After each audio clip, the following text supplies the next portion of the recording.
Thanks for being here, everybody. Just quick intro about myself. Anyone here hasn't met me. I'm the product of this ecosystem. UCSD grad, mechanical engineer undergrad, went and worked in aerospace for years, started what I thought was LinkedIn for engineers, became LinkedIn for students, moved the company to San Diego when I got into Evo Nexus in 2013, raised first capital from Techos Angels, which is now New Fund in 2014, and also kind of helped take San Diego Startup Week off the ground at that point as well, and had an exit in 2018 and returned capital to all my investors at sixfold. And so immediately joined as a New Fund member in pretty much every ACE fund that's existed for New Fund, and then joined SDAC 7 last year, and also run my own fund called Rising Tide Partners. I've been managing a fund for about 6 years now in terms of capital, invested as a group into 50 companies.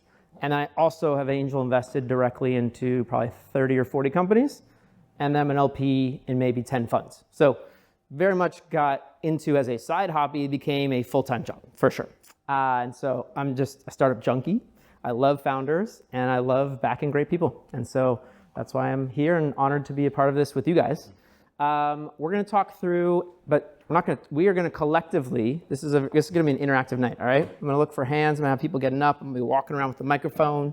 So we're going to have some fun, hopefully. Okay, let me do a quick poll of the room, though. Who has angel invested into a company before? Okay, awesome. Who is interested in angel investing in a company? Still. Yeah, still interested, still in. All right, awesome. Specifically, who's been a part of SDAC in the past?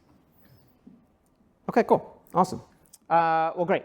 Well, this is not going to talk explicitly about SDAC, but SDAC, San Diego Angel Conference, and really angel groups in general, have a very specific way of how they evaluate companies. And so we're going to use the framework of how angels and angel groups evaluate companies.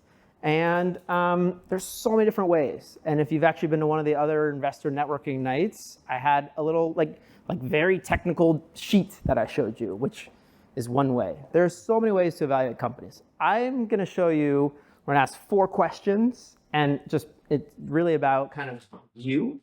And we're going to go through them and talk about them out loud together about evaluating other companies. All right? So just go with me on a ride, all right? So the biggest problem, really, that most investors have is that there's too many companies, to be honest, to look at. Especially as soon as you raise your hand that you are an investor, everyone finds you. Every startup finds you, okay? People smiling, people know. And, you know, there's a tight time frame and a variety of reasons why time matters and attention and momentum matters, okay?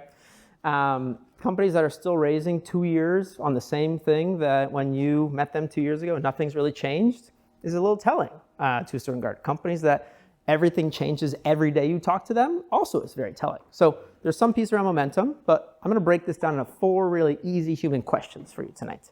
And if we get this right, if we, learn a little bit about how we are as evaluators with a very easy framework, it's going to make March to May for the SDAC community hopefully easier, more streamlined, and more efficient. That's what I'm going for. And we all learn a lot more together as well, too. Okay, the 4 questions. Why is this company more special than any other company? So just for them, really, I'll let you read them, but then I'm going to say them out loud as well, too. Do I understand what this company does? Is there a plausible path to venture scale outcome? Don't worry, we're going to explain what all these mean if you don't know. It's okay. Is there something here that excites me? And would I spend more time evaluating this company? Okay? Now, if we align on how to answer these, the rest of the process just works. Okay? But let's take each one of these one at a time. Question 1. Do I understand what this company does? This is not a test of intelligence. This is a test of clarity. And this is on the company, not on you. If the company did its job right, it's very clear to all of us. 1 sentence, no acronyms, no caveats. So we're going to play a little game here. We're going to have a few different people get up and give a one-liner on a few companies. They're well known. We're going to start easy with Uber. Anyone want to give the one-line pitch of Uber? All right. It takes you where you want to go. Okay. How's that, people? Clear? Anyone else want to try? I'll try. Okay. On-demand cabs with none of the inconveniences of cabs. Okay. We use cabs twice. That's okay. Anyone else? Did one feel different than the other? Oh, sorry. You match drivers with people who need rides. Okay. Good. Felt very marketplacey. Say it again. It matches. Drivers with people who need rides. We match drivers with people who need rides. Okay, so understanding comes before evaluation, right? About clarity. I'm not gonna, first of all, there's no right answer. It's how each of us take that information and do something with it. You're gonna find that's the answer of all of these questions is it's subjective. It's very much relative to your own entire bank of knowledge and reception. And by the way it is also explained to you. It could be that you just learn it much better visually, audibly, written, all the above, all that goes into this as well too. So we're already biasing it just by hearing just the audio version only. But let's do another one, and we'll stay within the marketplace theme. Let's do Airbnb. Anyone want to explain one line what Airbnb is? Can someone do the microphone running? Short-term rent your home as a hotel. Okay. Short term, yeah.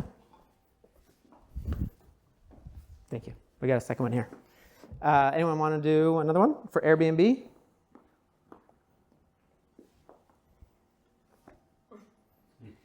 This one's a little harder, maybe?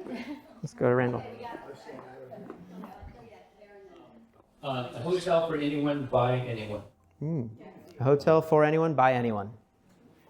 One more over here.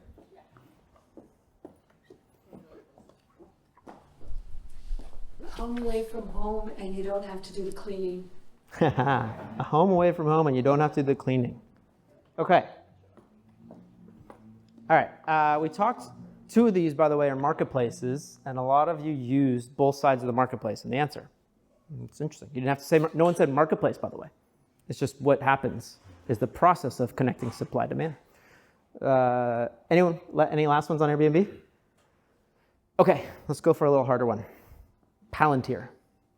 Who wants to do a one line of what Palantir is?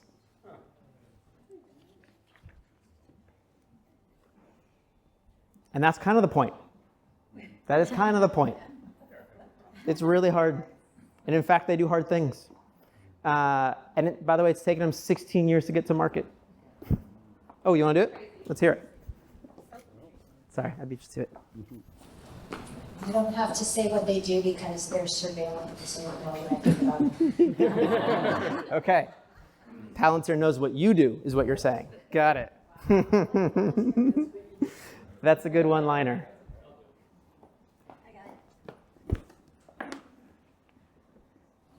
We unlock your company's knowledge. We unlock your company's knowledge. I like it. Okay.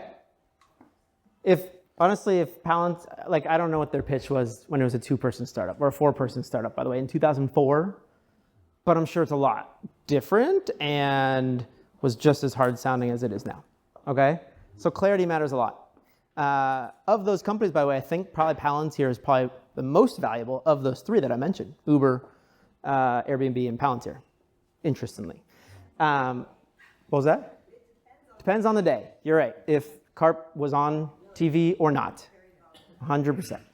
But it's about clarity, all right? And that's really the importance here, is that if a founder can't make us understand the business, the problem isn't the reviewer. It's not on us.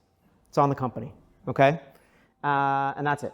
So that's what I want to make sure you sit home with, is that it's not on you to have to go do heavy, hard work to figure out what the one sentence is. It's on the founder. Kathy?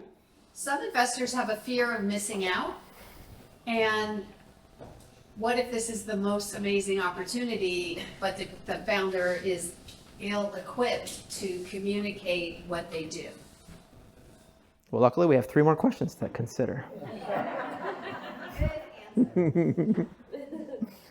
In this framework, though, theoretically, though, in this framework, if you can't do the pitch, if the founder can't do the pitch, and you're a no, I don't understand, then you might just completely write the whole thing off. And so you might miss 100% if you are super heavy indexed on this. But again, we all index and are very subjective in general. We don't take one data point. We generally take a bunch. But valuation, momentum, speed, that kind of brings us to number 2, the second question here. Let's go with venture scale outcomes. Okay, we're going to explain what this is. Venture scale does not mean a good exit. It means an outcome that can return the fund or has return potential. Now, venture has a word in it that means larger than your average return. Okay, so this is probably a good example here.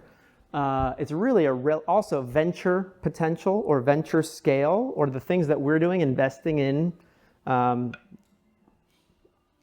nominal but potential to change the world kind of businesses.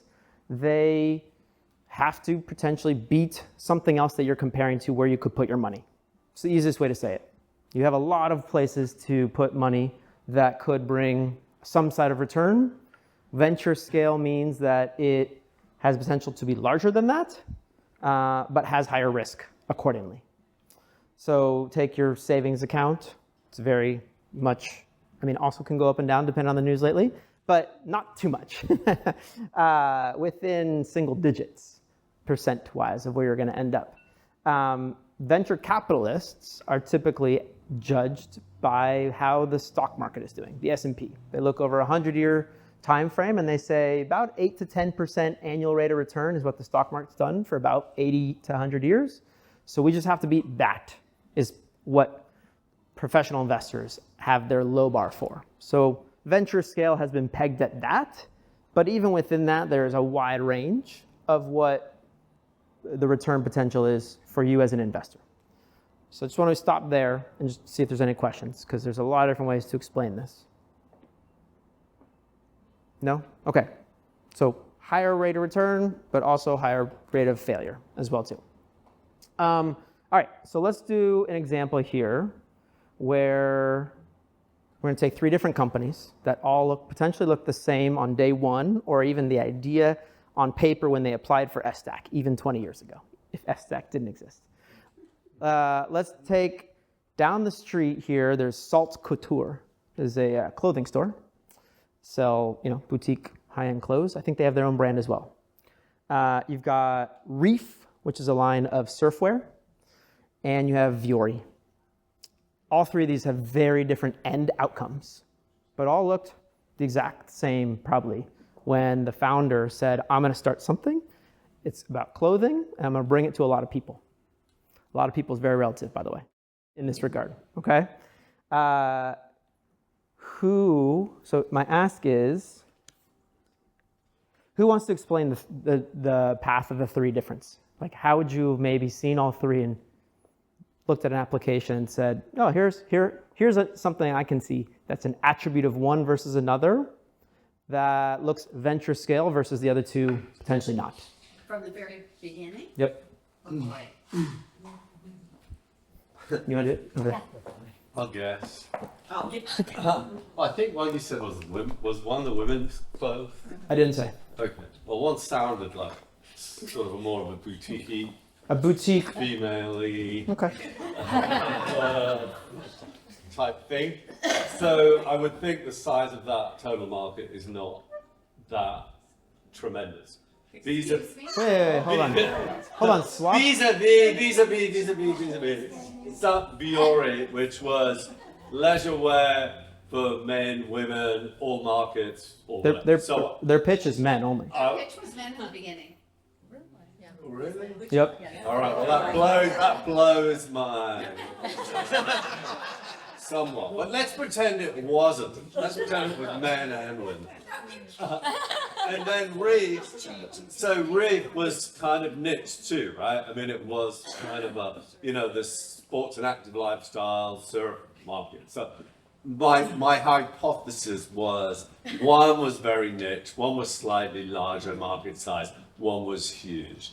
And that's it, Neil. Sorry. Okay. No, it's good. So your framework was market size. Yes. You looked at market size. Yes. And you think at the beginning it was apparent they each were in 3 different markets. Yes. Okay, cool. Tracy, raise your hand. It was about 10, is this on? Go a little closer. Yeah, you did you really close though. It was about 10 years or so ago. I was down at Yoga Tropics when it was just down the street here. And afterwards we were sitting outside and I met a gentleman who had come down from LA. He was an accountant and he was an early investor in this company, Viori. And he was telling me about it, and I think they just opened the store here. And I was like, man, that's a tough market. If I had been given the opportunity to invest in Viori at that time, I would not have done it because I thought, it's too crowded, it's too competitive. Yeah. So just being honest, like, they've done amazing, but like, that was a really hard one at the time to think, like, how are you gonna differentiate yourself?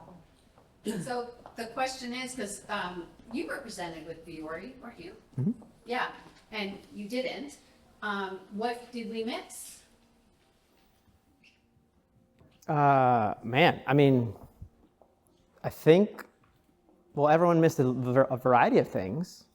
The pitch that that I remember hearing was, the one-liner was Lululemon for men. Right. Okay? Which was athleisure that already women were really into, that were really high-end, but men are gonna be just as into it, right?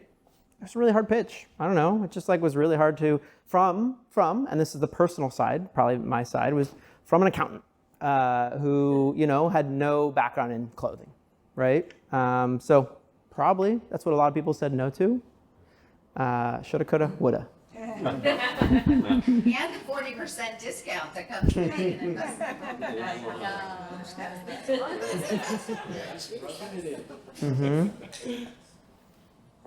But the key is, again, there's your personal view. 100%. Like, you analyze it objectively, but you still have this lens that comes from your personal viewpoint. 100%. Everyone views let's just talk about the potential to go from small to big. All right, that's really what we're talking about, to see an outsized return, is the potential for this to hit wherever it is now, much bigger. Generally in venture scale, what we see is that the market doesn't exist. You have to create your own market.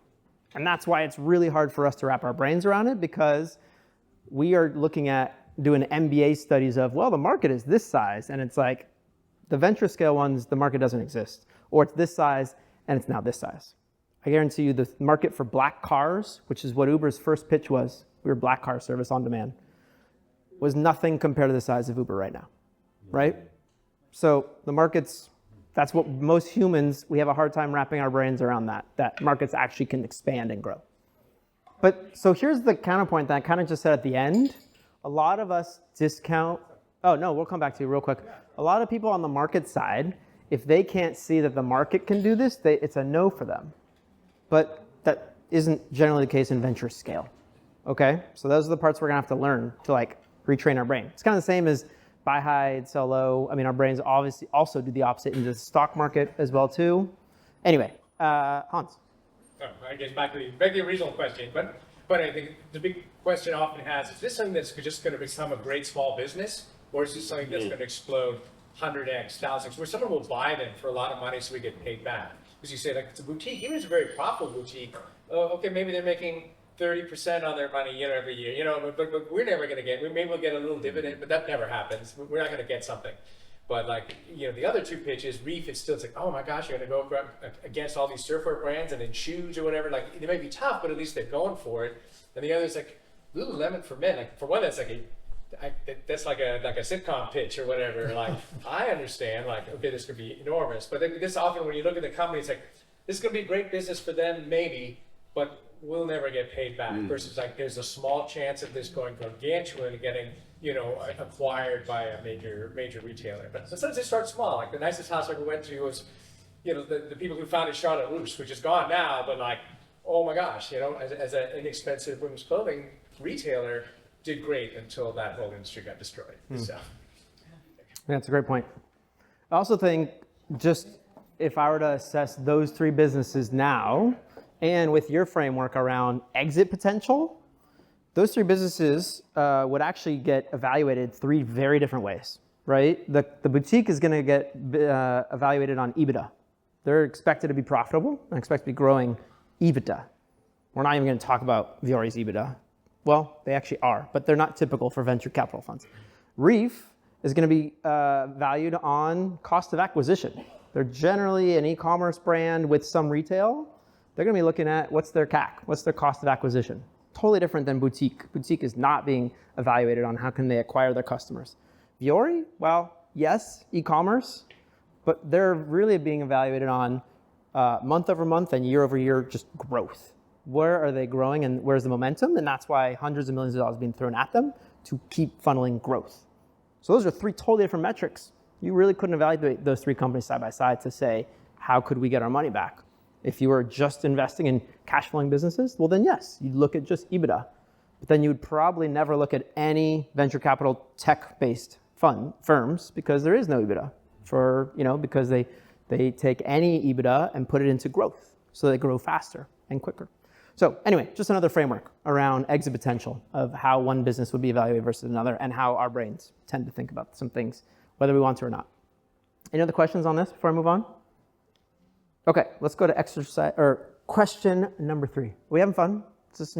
Yeah? All right, cool. Okay, is there something here that excites me? This is real. Like, we're gonna see 100+ companies. Something's gotta jump out and say yes, and many are gonna say, or you're gonna glaze over, and that just happens. And the thing you glaze over could be all the above. The people, the market, the technology, the not technology, all the above. There has to be some hook for you. And so we're gonna experience what those hooks could be and how different they are for each other, okay? And by the way, this question may make people uncomfortable, and this is a good thing.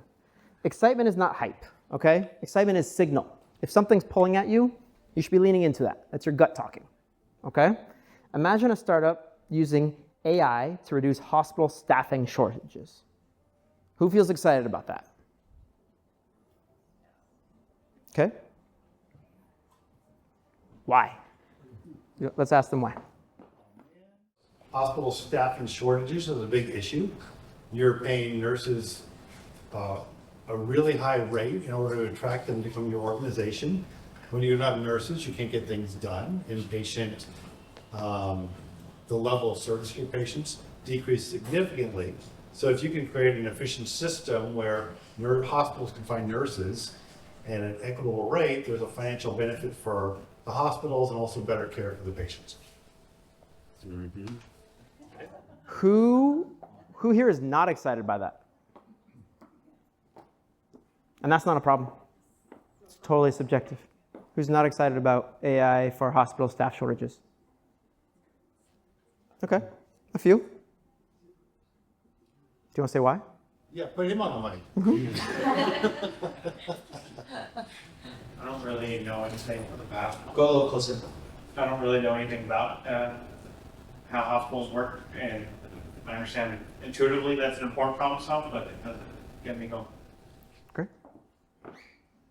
Appreciate that. One more? You had one. Give it to her.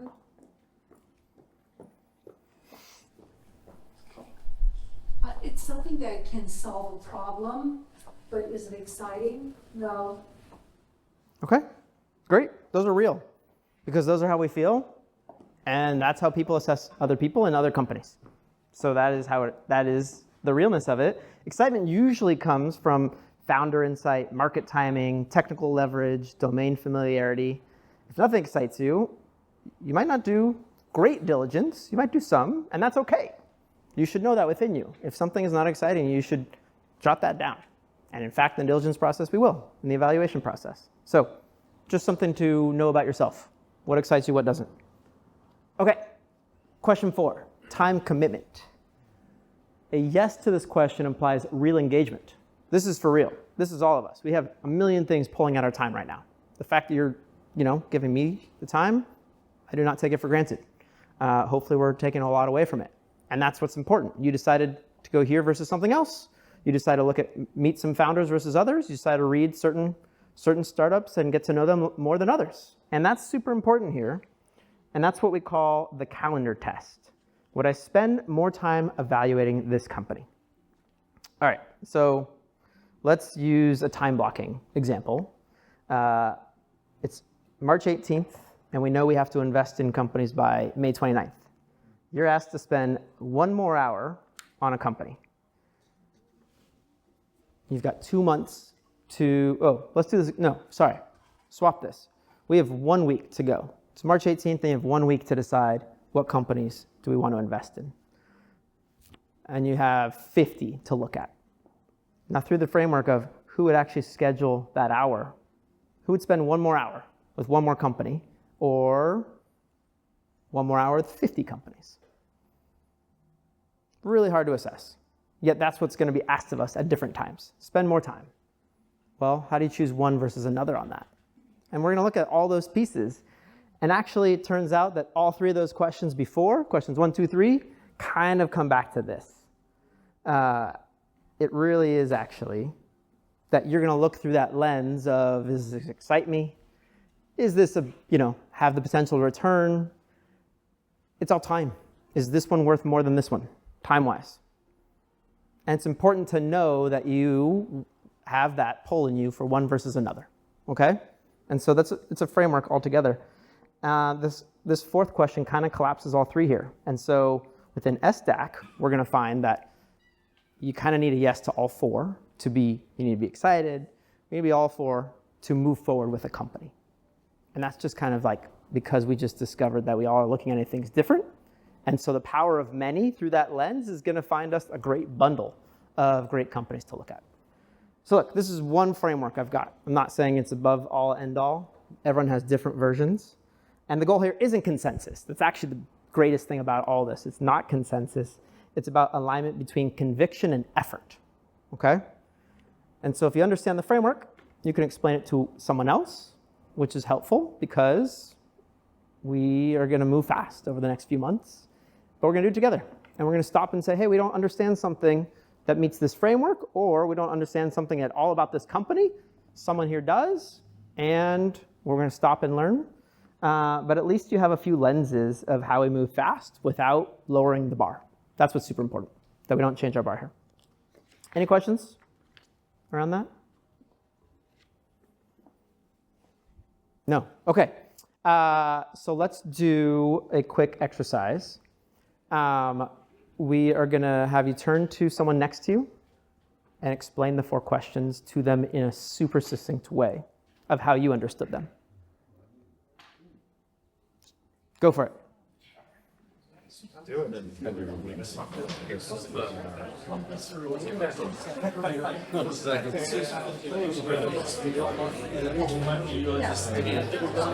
All right, how do we do? Did we remember all 4, or is one of them harder to remember than the others?